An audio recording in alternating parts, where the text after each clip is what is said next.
लातूरमध्ये अजित पवार यांची सभा होती आणि याच सभेमधून रवींद्र चव्हाण यांच्यावरती नाव न घेता अजित पवार यांनी टीका केली आहे। विलासराव देशमुख यांची ओळख पुसून टाकण्याचं विधान महाराष्ट्र कदापिही सहन करणार नसल्याचं अजित पवार यांनी ठणकावलंय। त्यांची ओळख कोणीही पुसू शकणार नसल्याचं त्यांनी म्हटलं। लातूर महानगरपालिकेच्या प्रचाराच्या दरम्यान अजित पवार बोलत होते।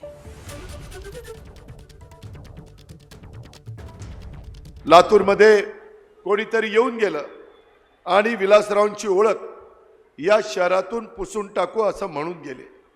परंतु मी आपल्याला सांगतो, मी त्यांच्याबरोबर अनेक वर्ष सरकारमध्ये काम केलं। त्यांचं काम मला माहिती आहे। देशमुख साहेबांचं महाराष्ट्रासाठीचं योगदान आपल्याला विसरता येणार नाही आणि त्याच्यामुळे कुणी असं पुसून टाकू शकत नाही। आदराने बोला ना, बोलायला तुम्हाला काय पैसे पडतात? इथं यायचं, त्यांच्याच भागातल्या सुपुत्राच्या बद्दल अशा प्रकारचं वक्तव्य करायचं, हा महाराष्ट्र कदापि पण सहन करणार नाही। एबीपी माझा, उघडा डोळे बघा नीट।